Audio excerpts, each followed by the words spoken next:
hit that turn. Okay.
far, good result.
It's 1:30. I'd like to call the meeting of the Traffic and Transportation Commission for January 21st, 2022 to order. Start with a roll call. Commissioner Varnell. Present. Commissioner Littlefield. Present. Commissioner Russell. Present. Commissioner Hale. Here, sir. Commissioner Schuline. Here. Commissioner Miller. Here. Commissioner George. Here. Commissioner Cornett. Here. Okay, everybody's here. We'd like to have a motion concerning the minutes of the December 20th, 2021 meeting, please. I can move approval of the Okay, minutes. we have a motion to approve from Commissioner George. We have a second by Commissioner Hale. Any discussion on the minutes for December 20th, 2021? Okay, we have a motion to approve from Commissioner George, seconded by Commissioner Hale. Can I have your votes, please?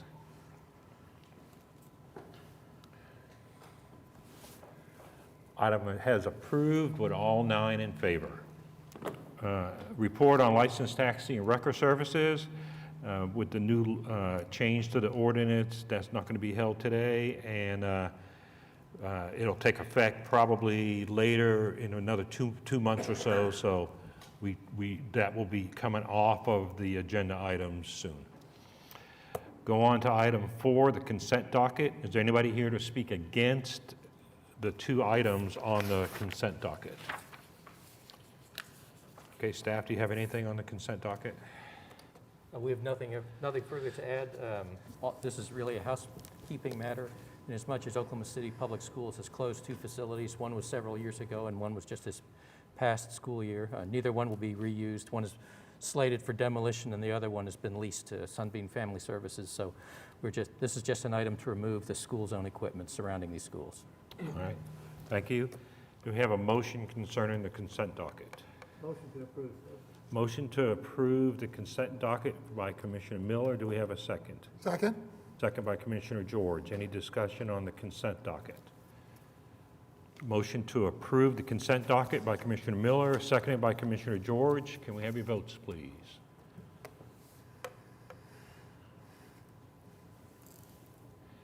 Item has approved with all 9 in favor. Before I read in item 5A, Ms. Cornett, you want to go ahead and step down? Ms. Cornett is the applicant for item 5A, so let the record show that she's stepping down from the horseshoe. Okay, item 5A, Merrick Cornett, to consider a change the speed limit on North Broadway Avenue between Northwest 13th Street and Northwest 23rd Street from 35 miles per hour to 30 miles per hour. Ma'am, can I have your name, address, and you have up to 5 minutes. Merrick Cornett. My address is 608 Southwest 11th Street, Oklahoma City. And I would love to take your time today to talk a little bit about something we've talked about so many times on this horseshoe, which is Winans Park at the end of Broadway, right at about 21st Street, so Northwest 21st Street. It was brought to my attention a couple of years ago that became a really big problem where people were just plowing into the streetlights that were right there, and you would drive up on it and they would regularly be knocked down. So as you all know, as a commission, we put up some street signs to get people to go around that. And those street signs keep also getting knocked down. So I asked Stuart for some information, and in the last 3 months, they were replaced on October the 20th, again on December the 10th, and again this last Wednesday. So there are 3 different times over the last 3 months, so it's even becoming a more frequent problem. I would like to also comment on the packet that you guys are going to read, or that you probably have already read, that the accident history isn't necessarily indicative of the problem, because it's not a car crash that requires police assistance. It's somebody running into a barrier, probably going, oh crap, and backing out and then going around. So the only thing that we can feasibly do, as far as I'm concerned, is potentially lower the speed limit back down to 30 miles per hour. One of the things that I did notice is that the accident count had decreased from the time it was 30 miles per hour to 35. However, the traffic count, if you look on ACOG's traffic count for the same area, in 2016 it was 14,681, and in 2021 it was 9,054. So it's already, the traffic on that street has decreased by 38% if those numbers are consistent. So we would hope that accident history would go down, but again, that's not necessarily a really good measure of if that street is safe or not. I don't know if I return up there for the conversation or if I come back down here. Okay, all right. Other than that, have at it. All right, thank you for your time, ma'am. Anybody else wanting to speak on item 5A? Okay, staff, do you have your input, please? All right, you've got our full report before you. Up on the screen, you'll notice we've got table 1, which is speed study information for Broadway Avenue. The reason why that is up there is because along Broadway Avenue, prior to the time when the speed was reduced or increased from 30 to 35, we had conducted a speed study, and we found like the 85th percentile speed on Broadway was running around 37. Since being raised to 35, we've got 85th percentile speeds of like 41 and 38. Basically, what you're seeing is a consistent trend to remain somewhere in the upper 30s to the low 40s as far as an 85th percentile speed goes. Crash history has actually decreased. You know, the one thing that Commissioner Cornett did address, though, is that we don't have a complete picture on what the causes of crashes were. So it's hard to say if speed is a contributing factor in all of those things. I know that running off the road is a contributing factor because everything you see is stuff that's actually in the south end of the park. Now, I was out there last Friday afternoon, looking at the state of affairs, and one thing I did notice was that some of the street lights had been knocked down, were knocked down in directions that weren't necessarily consistent with somebody who is traveling northbound on Broadway and then veering to the right to pass to the right side of Winans Parks. Some of the street lights down were on the west side of the park, which doesn't make sense for that. Some of the street signs that were down looked like they had been struck by an eastbound traveling vehicle, for which I don't have any explanation for that. One thing I can tell you, since the report was published, Commissioner Miller sent me a link to an article put out by the National Cooperative Highway Research Program, NCHRP. It was for Project 17-76, and it's entitled Posted Speed Limit Setting Procedure and Tool.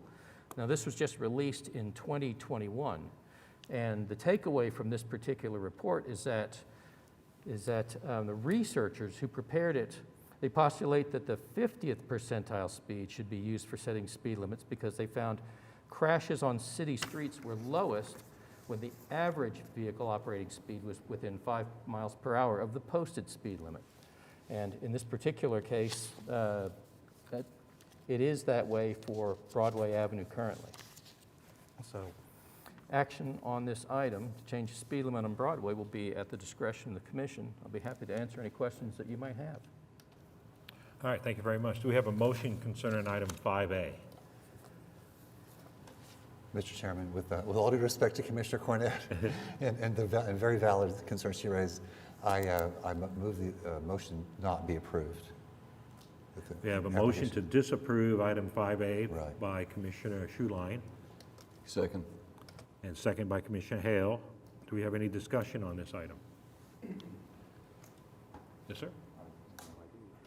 I did, as you may recall, I think Stuart suggested this was a part of a comprehensive plan that Heritage Hills and Vesta Park and those inner city neighborhoods developed several years ago, and it was agreed to raise the speed limit to 35 to try to encourage less cut-through traffic in the neighborhoods.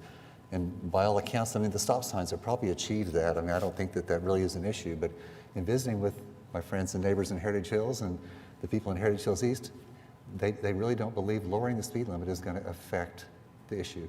That doesn't make the issue not real, because it very much is. And we've all seen that those lights have been knocked over.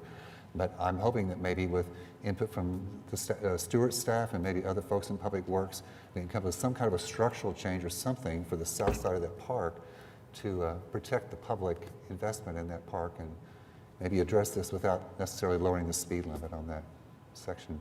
One thing I would like to also suggest is possibly the LED yellow flashing lights. I mean, we have them on the pedestrian crossing at Chartel across from the new courthouse to the county jail. You know, could we do those around the sign that indicates that the curve is coming up, you know, with reduced speed? That's just one minor option, but I hope that there are others. Anyway, that's my motion. Okay. Yes, sir, go ahead. I'm still learning these buttons. I agree with both of you, but my question, Commissioner Schuline, would be, since this speed limit was raised back up, is there any measure that it has significantly provided the intent that raising the speed limit was done for, to lower cut-through traffic through the neighborhood? How would we measure that? Did it really make that difference, I guess, is my question. Personally, I think that the stop signs, probably more than anything, really were effective at reducing cut-through traffic in the neighborhoods. I mean, that's anecdotal. I don't have any statistics to back that up, and I don't know Stuart or anyone has others. But the traffic counts, I think, according to Bill Carey, who kind of championed that initiative with Heritage Hills, says that he's monitored the traffic counts, and the traffic counts are reduced. But of course, we know there are other things that contribute with COVID and other things. But he says traffic counts in the neighborhoods are down, so perhaps that part is working. Because if this issue would negatively affect anything that was positively happening with the speed limit being raised in the first place, it'd be a no-brainer for me, you know, that it's probably not a good idea to consider it. But when I read this the other day, I did a little self-test that I've never consciously done before. I drove a good distance at 25 miles an hour and paid attention to what was going by me, and, you know, same kind, you know, the same elements on both sides of the street. And then I took it up to 30. And I felt it going to 30, and I watched my speedometer, and I cruised at that 30. And that 5 miles an hour, that's significant. It makes a difference. You know, if this area were just a, you know, straight shot to 23rd, 35 miles an hour, you know, would be appropriate.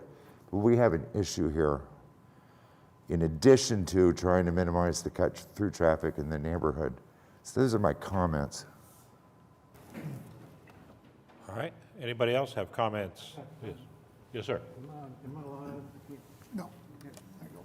I came through there this morning. I go through twice every time I come to the meeting. I came through there this morning, and I was doing 40 mile an hour, and I couldn't catch the cars in front of me. That was this morning.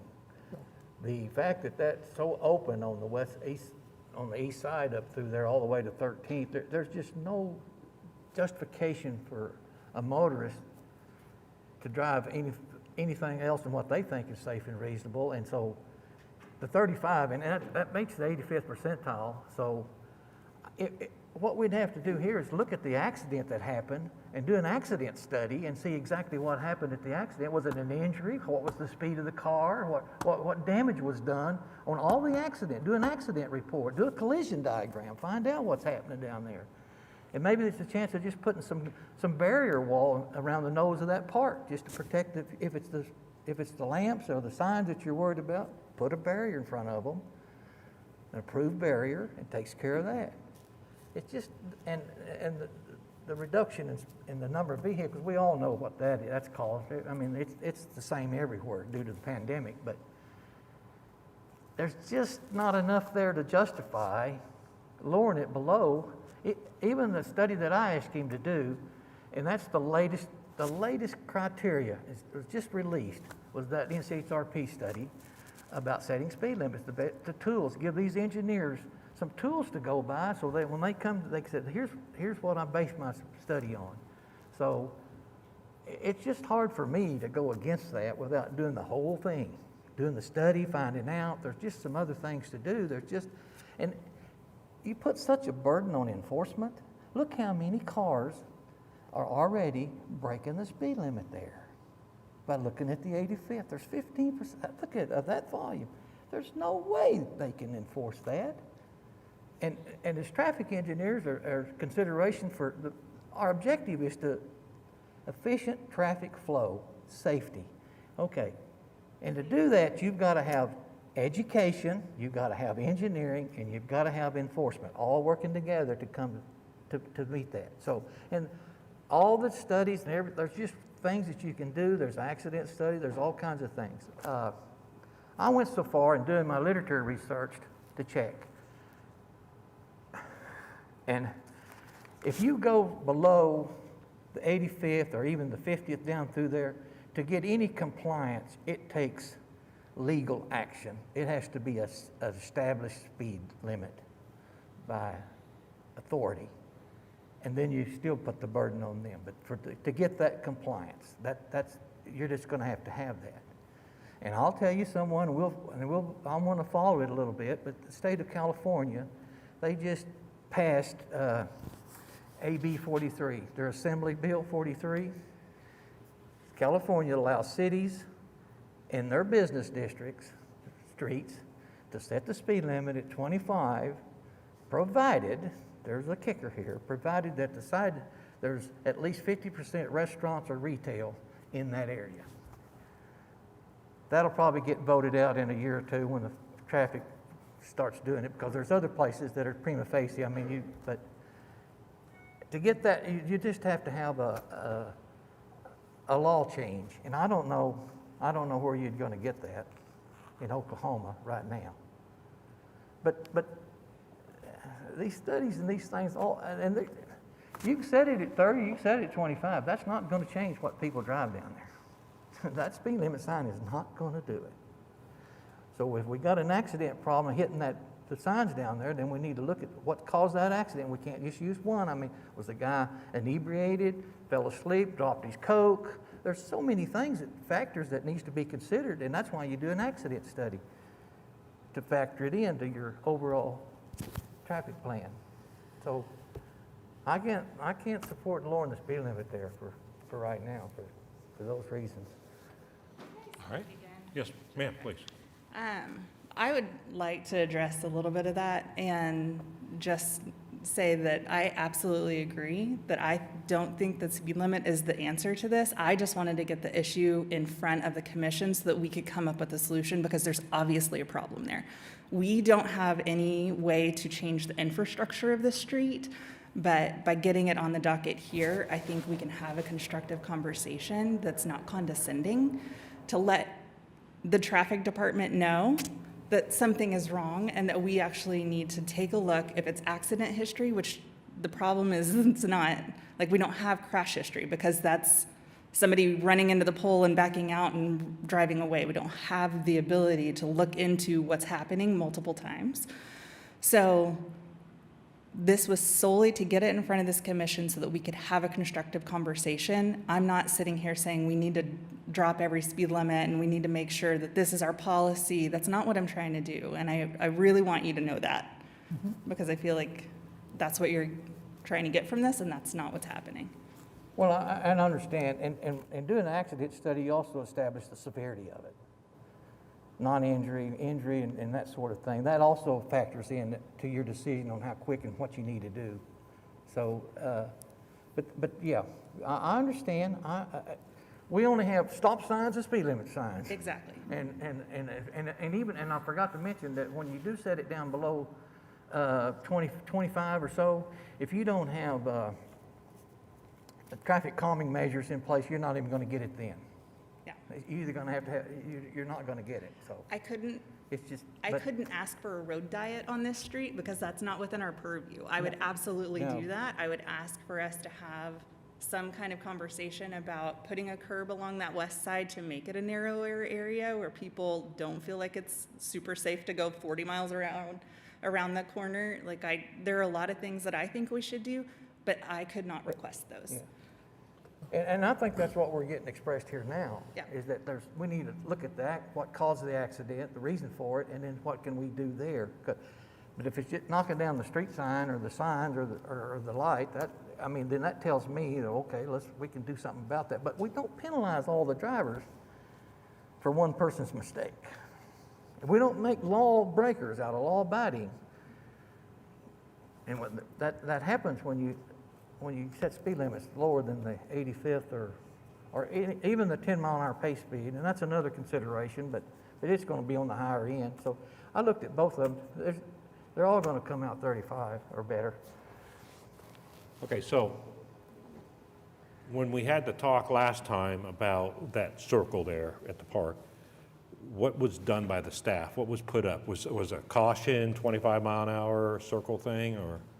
There were advanced curve signs, and we had supplemental 25-mile-an-hour advisory speed plaques added below those curve warning signs. On both sides, coming Yes. Going Yes, on both sides. north and south? Northbound and southbound, yes. And then you mentioned, Ms. Schuline, maybe getting some yellow LEDs around them? Yeah, to he's talking about using like an LED enhanced sign for those. Yeah, Possible to yeah, look at maybe that too? Just like we did with the stop sign, but just be a yellow, so it pops it out even more to say, hey. And then it was also talked about maybe going northbound, right? That's a concern, going northbound. Put in something there to, if they do go into that area, they hit a barrier instead of hitting other things. Is that what we're saying? Yeah, that's what Commissioner Miller was talking about. So since the request before you is looking at changing speed limit for several blocks on Broadway. However, the area of emphasis seems to be the south end of Winelands Park. And so from there, I think we will pull more detailed collision records and see what the causes are for those. And then see if we can find something that will address those. Some sort of visual enhancements to really warn people. Depending on what we find, yes. Right. Like the LEDs around the caution sign. Correct. Okay. Stuart, All right. I have Yes, a sir. question Yes, or sir. two. How long was that street at 30 miles an hour before we raised it to 35 back in 2018? Was it at 30 for 20 years, or do you know? I would have to get that information. A for you. long I time, really- probably though, or? Yes. Well, I was about to say, because I started doing commission support in 2007, so there hadn't been a change on Broadway in that section since that time, up until the time we got to 2018. Okay. When it was 30, the 85 percentile was 35. Yes, And then when we took it to 35, now the 85 percentile is 41. yeah, 38 to 41, depending on, They're our right. studies. So, I mean, we took it up, people went even faster. And, if it's not really doing anything for what it was intended to do, which is to keep people out of the neighborhood, it seems to me that, you know, that this is a traffic calming. That's like a 1942 traffic calming, putting a park in the middle of a boulevard. But that at least that area maybe should have a lower speed limit. I mean, to help people slow down a little as they're coming up to it. And so, you know, like taking the 30 miles an hour all the way to 13th doesn't, I mean, that's a wide boulevard. That doesn't seem to me the right move. But taking it to like 19th, you know, from 23rd to 19th, I could see that being 30 miles an hour through when you're going around the park and the firehouse. I don't know why that should be 35 there. It's a little bit hard to drive it at 35, especially if you're going 40. It's a pretty sharp curve to get around that. So, you know, I don't know if we might want to entertain the idea of reducing the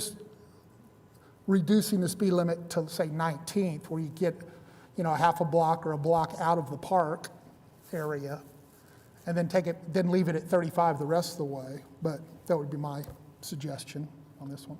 So, All right, thank you. Yes, sir. Stuart, aren't there advisory warnings to reduce your speed? Yes. That's my biggest concern is I mean, no matter what the signage is, it seems like the more I'm on this commission that people will drive what they feel like they should be driving, irregardless of how it's posted. So I'm not sure with the warning signs currently there and people are still having accidents, how much a reduction of speed for that one section is really going to be effective. well, I think people are pretty aware that if it's a yellow speed limit sign, it doesn't matter, okay? If you put that at 25, actual 25, I think that'll slow people down. I mean, if you put a white sign out there and not a yellow sign, but I'm not even saying 25, although that might be better to go 25 around that park, but I know you don't want a 10 mile an hour difference between two areas, right? So, So, but Counselor, if, can the applicant make a recommendation to change the item, or does it have to stay as it is and a new one gets submitted for next month? Correct. A new one would have to be brought for the next month. The way it's stated right now, the review in the application has been for this section. Okay, We'd want to do another study, right. speed study, you know, to collect data and do the same thing. I think we need to finish with the study that we're talking about here to see for sure. There may not be any problem down around the park. There's nothing, there's no accidents there right now, right? No problem. So why would you want to change that if there's no problem? So I think we need to look at it a little more. Okay. Any other? Yes, sir. So you would like to talk on item 5A? Yes. Okay, can I have your name, your address, and you'll have up to 5 minutes. I'm Bill Carey, longtime resident of Heritage Hills, 326 Northwest 16th. I've filled this out for you. And it was on our initiative. We've had a long time effort to get control of the traffic in our residential neighborhood, along with Mesta Park and what used to be Heritage Hills East, which is all Heritage Hills now, in order to try to keep our streets, the interior streets, residential. And this move a few years ago was an effort, a part of a major overall plan that wanted to see the speed limit on Robinson reduced to a residential speed limit, and to make up for that, increase the speed limit on Broadway, which could accommodate it much more. And we would like to just weigh in and say that it was a good decision then, and I think it's a good decision just, what has it been, 4 years, 3 or 4 years? It's worked well. The counts in the neighborhood, particularly on the north-south streets, have gone down. So they've gone somewhere. And that just wasn't COVID. That's after COVID on the ones where counts are available. And it's working well. Now, there were other things involved in that, but this was a small part of it that I think is still important. So we certainly don't object to studying it further. That'd all be worthwhile. And we'd certainly like to see, see the street lights at the end of the park less vulnerable. It's just sad to see that happen so regularly, but I don't believe the people that are causing that are too concerned about a 35 or 30 mile an hour speed limit. I think they're just in trouble in the first place. But anyway, thank you for your time and thank you for all you do. Yes, sir. If you could drop off that form when it's done, or however it's done. Thank you very much. Okay. Do we have any other talk on item 5A? Yes, sir. Mr. Carey, I have a question, please. You mentioned that you've done there's been a traffic count done. I just look at the ACOG counts online and catch the ones that are current. How would those compare to a formal count? Well, the counts on ACOG's website. The process. Oh. Are you wanting to get new revised counts done? No, I'm curious the source. I'm trying to understand the source that he's. Oh, the source for the counts? Mm-hmm. That's us. Okay. Yeah, because the city has a contract with ACOG to collect traffic data, and we upload it to the website. So any numbers you see in Oklahoma City, except for maybe the interstate highway system, are ones that Traffic Management Division has produced.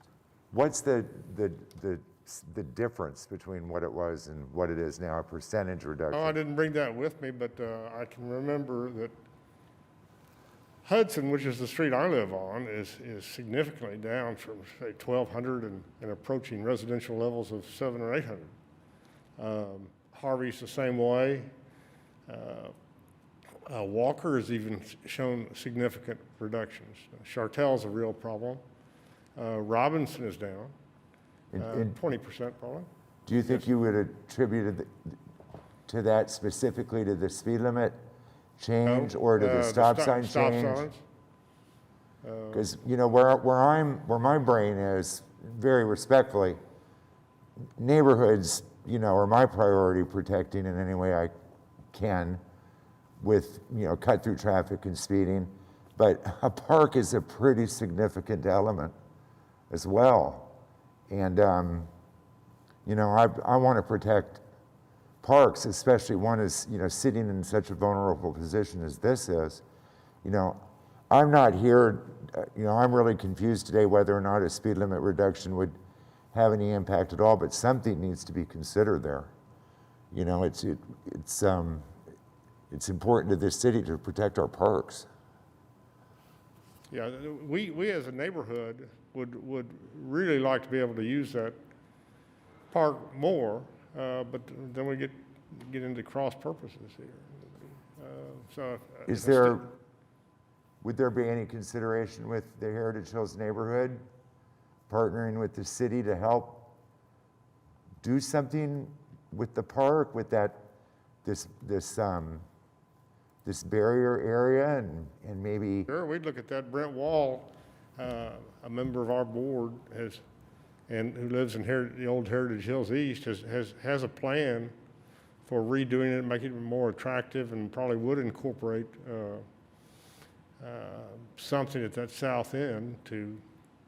We have the same problem though over on Classen Drive in Hard Park. I mean, I don't know who they are. I'm assuming kids, but they're coming through there, and and this is really an enclosed area if you're familiar with it.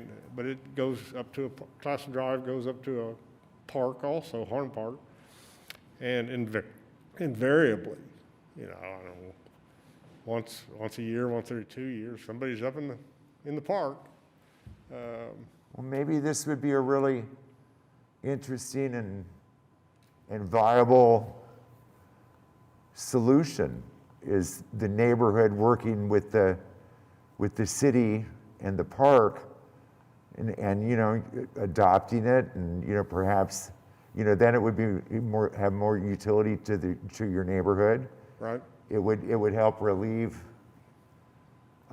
Merrick's concerns. We'd be happy to participate in a study of the problem. How could something like that get rolling?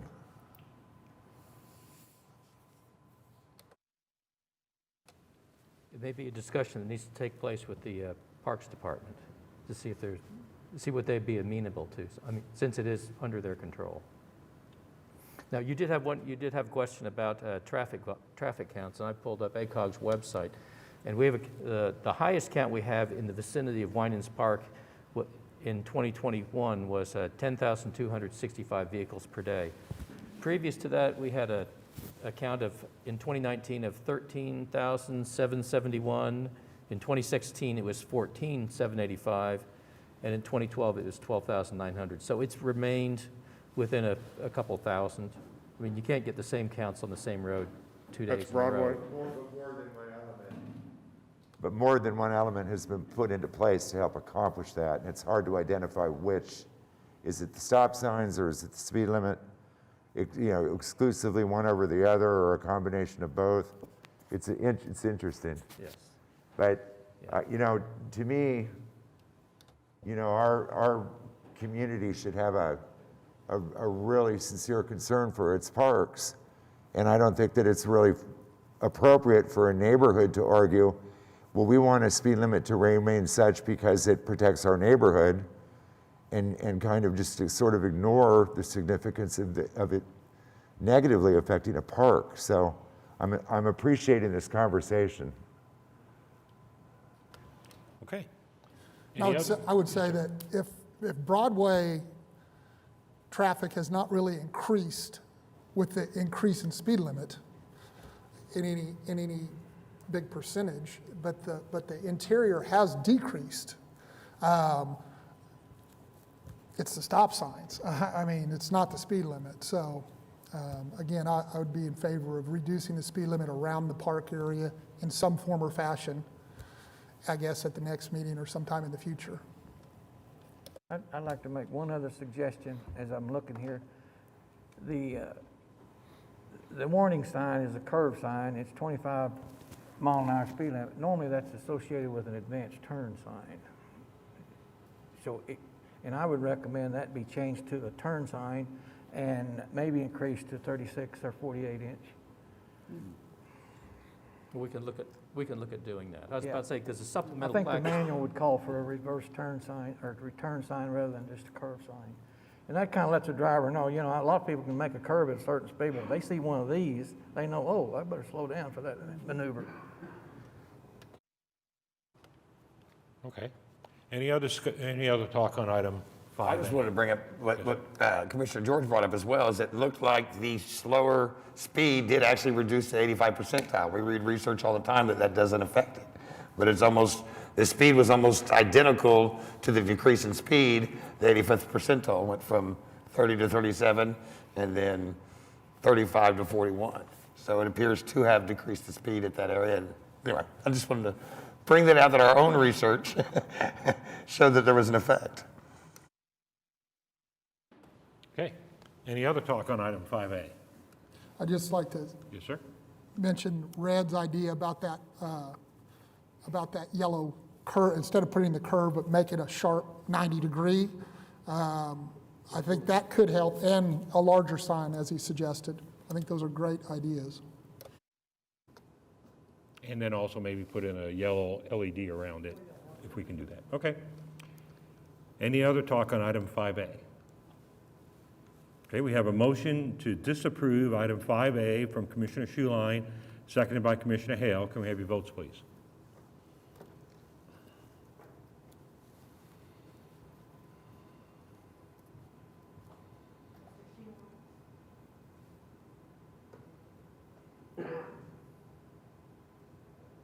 He's working on it.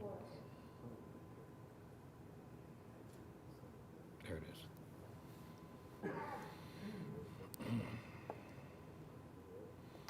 Okay, motion to disapprove has passed. 7 in favor, 2 against, well, 1 against. That's right. 7 and 1. Okay. Let the record show that Commissioner Cornett has returned to the horseshoe. And we'll go on now to item 5B, William McVeigh, Regional Vice President, Facilities and Real Estate, SSM Health, Oklahoma. Consider 3 items. 1, 45-degree angle on street parking on north side of Northwest 9th Street from approximately 40 feet east to approximately 240 feet east of the east curb line of North Dewey Avenue. 2, 45-degree angle on-street parking on the north side of Northwest 9th Street from approximately 35 feet west to approximately 96 feet west of the west curb line of North Walker Avenue. And 3, reserved parking for the physically disabled on the north side of Northwest 9th Street from approximately 40 feet east to 77 feet east of the east curb line of North Dewey Avenue. Yes, sir. Can I have you come up and give me your name, address, and you'll have up to 5 minutes. My name is Barry Haynes. My personal address is 4012 Northwest 34th Street, Oklahoma City, Oklahoma, 73112. I am speaking on behalf of Bill McVeigh and SSM Health on item 5B. As the application states, that currently there isn't any striping on the street. The road was repaved recently, which immensely improved the road. Through the process of trying to determine how to get the best parking in that area, Mr. McVeigh has submitted this application to the Traffic and Transportation Commission with the understanding that we would get 45-degree angle parking that provides an easier method of parking and travel, as opposed to the parallel parking that was in place, and it includes one accessible space for the physically disabled. So I would ask for a favorable decision from this commission on this application. All right, thank you very much, sir. Anybody else wanted to speak on item 5B? Staff? All right, you've got our comments and analysis before you. The request before you is basically mirroring parking that staff had brought to you back in 2014, I believe, when we had an application from Brian Kuhn to mark the north side of 9th Street to the east of Walker with angle parking. As proposed, the parking areas on the north side of 9th Street west of Walker will provide sufficient perpendicular depth for most vehicles parked to remain outside the limits of the westbound travel lane and allow drivers to be able to maneuver in and out of it with minimal potential for encroachment into that lane. The applicant proposes providing reserved parking space for the physically disabled, which is based on the number of proposed spaces and existing spaces within the circular block exceeds the ratio established by the American with Disabilities Act. So action on these requests will be at the discretion of the commission. Happy to answer any questions that you might have about the application. All right, thank you very much. Do we have a motion concerning item 5B? Mr. Chairman, motion to approve the application. Motion to approve from Commissioner Schuline. Do we have a second? Second by Varnell. Second from Commissioner Varnell. Do we have any talk on this item? Okay, we have a motion to approve item 5B from Commissioner Schuline, seconded by Commissioner Varnell. Can we have your votes, please?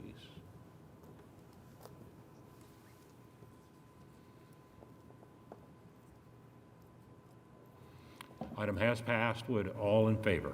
All right, thank you for your time, sir. On behalf of SSM Health, I want to thank the commission for their approval. Yes, sir. Thank you.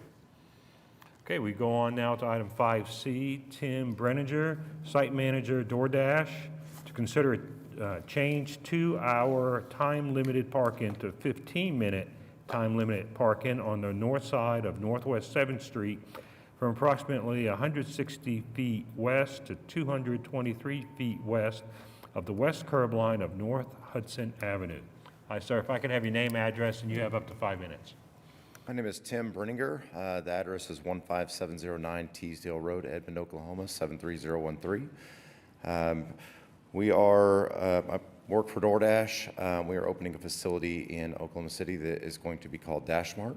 It's a new type of a convenience store that'll offer delivery of all different types of grocery and convenience items to customers. It won't be open to the public, but it'll be open to the public on the DoorDash app.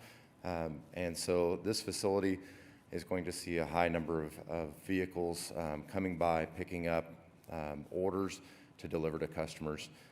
Currently that space is 2-hour parking, and so we're looking for something that would assist us in being able to turn over cars quickly and be able to provide space for vehicles to pick up orders and deliver them to customers. All right, thank you very much, sir. Thank you. Anybody else want to speak on item 5C? Okay, staff? All right, you got our comments before you. What you're looking at is a conversion of about 63 feet of curb space from 2-hour time-limited parking to 15-minute time-limited parking. The applicant in their letter demonstrated local support for his request from the adjacent businesses and I guess their landlord. So action on the item will be at the discretion of the commission. All right, thank you. Do we have a motion concerning 5C? Motion to approve. We have a motion to approve from Commissioner Schuline. Do we have a second? Second. We have a second by Commissioner George. Do we have any talk on item 5C? Okay, we have a motion to approve item 5C from Commissioner Schuline, seconded by Commissioner George. You may have your votes, please.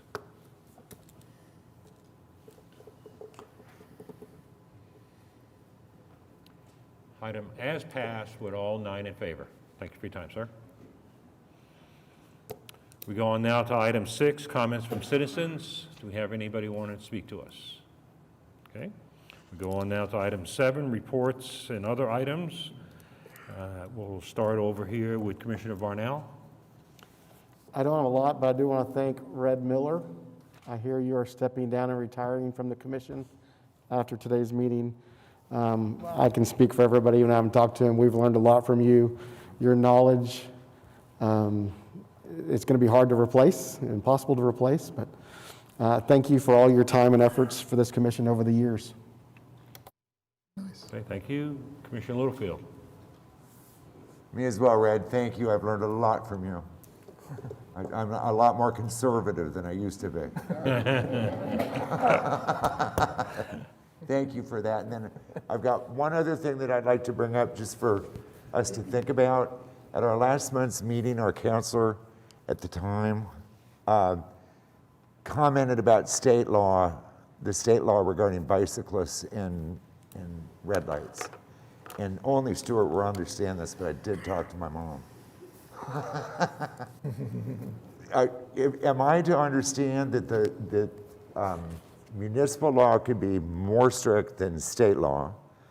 And I'm not sure what exactly is on the books right now regarding bicyclists, but it seems to me that they are required to stop at stop signs. So maybe it would be a good idea for this group to somehow maybe visit with the planning department and the OKC Bike Walk folks and the bike groups and see if we want to look at what is in our ordinance with bicyclists and maybe consider changing that to benefit them or what their wishes are or et cetera. It seems kind of odd to me that you can not run, but you can yield and you can go through a red light, but you have to stop at a stop sign. So I think it's something maybe to look into.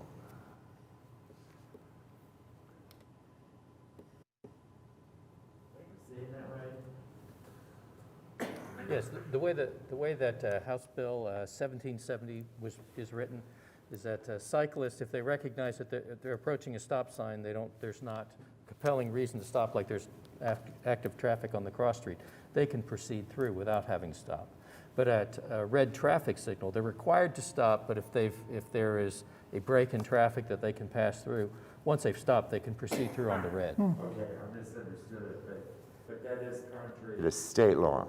No, that is state law. That is state law. Contrary to Okay, municipal- but our municipal ordinance, Well, the city's municipal ordinances had mirrored previous state law, so now state law has changed. And okay, so we're good. But municipal ordinances are, at this point in time, more stringent than the state law. Okay, then that's my Okay, right. point. Which is okay? It is okay, but you could probably make a case that, the city should probably do something that would be more reflective of this common understanding of state law. So if state law says that you don't have to stop for a stop sign if there's no one there, then it may be, municipalities can always have more stringent, they can be more stringent than state law, but not less. So what is the city law right now? cyclists have to stop at stop signs, and they Oh, have they to, do? and they have to stop at red traffic signals and wait till they go green before they go. Okay, yeah, because my understanding with the state law was the concern that they can't trip the activators. So they pull up and they got a red light and the activator never comes on because it doesn't know that it's there, that then they can go. So that was a change in the state law. Well, but that was one part of it, One because part. stop signs, Right. how a cyclist is required to, or, has the option of stopping or just slowing and proceeding through at a stop sign. So that's, Right, they've but the changed first two half, yeah, but the aspects. first half on the lights, I could see how the city may want to go ahead and mirror the state on that one, because, if they're there for 30 seconds to a whole minute and the light's not changing, and there's nothing coming around, then they should be able to go, because they just never activated. Even motorcycles a couple times may not activate. Well, and Well, the whole idea of encouraging bicycling is efficiency too. Right. I see that as a part of it. So I was been thinking about it for a month, and I just thought maybe it'd be worth looking into it. Right. And the reason for allowing them to go through stop signs if it is safe is that the momentum, like for you to stop your car and to start your car, very easy. For you to stop your bicycle and restart your bicycle every stop sign, especially in Heritage Hills, then it's a problem. It takes a lot of effort to do that, and again, to increase efficiency, having the ability to make sure that everything's clear and you're good to go, not having to come to a complete stop as a bicyclist is really beneficial. So are we kind of saying to the counselor and staff that maybe we should consider changing the city to mirror the state? Is that what we're kind of talking about? That's my suggestion. Okay. I'd like to, Okay. have the other folks agree as well. If it's, Yeah, so, seems like we are. I agree with that, and I think the general public doesn't understand that there's a difference. at this yeah, point. once they read it in the paper what the Right. state was doing. Yep. Counselor, is that okay? So I was actually going to ask, when you say have agreement, you had earlier said you wanted us to coordinate with bike planning, Oklahoma City Department. Is that still the direction? I think their voice should be included in this, definitely, yeah. It's not just about us. No, not a problem. We can definitely Yeah. coordinate and. Yeah, I think it'd be a really good idea to bring an speak to update. Jeff and his Sure. team in the bike walk and get their opinion as well. Of course, not a problem. Thanks. All right, very good. We'll go on over to Commissioner Russell. I just want to thank Mr. Miller for his service too, and my short time here, what I've learned from your Thank you. depth of knowledge. And take care, that's all. All right, Commissioner Hale. I have nothing to add, except I do want to thank Mr. Miller, Commissioner Miller, for his knowledge and what you brought to the commission. There's been some times to where there's been a pretty strong disagreement with your view and some of the applicants, but you've always treated every applicant with respect and dignity, and I do respect and appreciate that. Thank you very much. Thank you. Over to Commissioner Schuline. Here, I wanted to say what everyone else has said about Mr. Miller. You've been great. We really do appreciate you more than you'll ever know. Thank you, Jim. Okay, we're going to skip Commissioner Miller for just a second and go to Commissioner Okay, George. yeah, same thing. We'll miss sitting next to him here for sure. I learned a lot from him myself.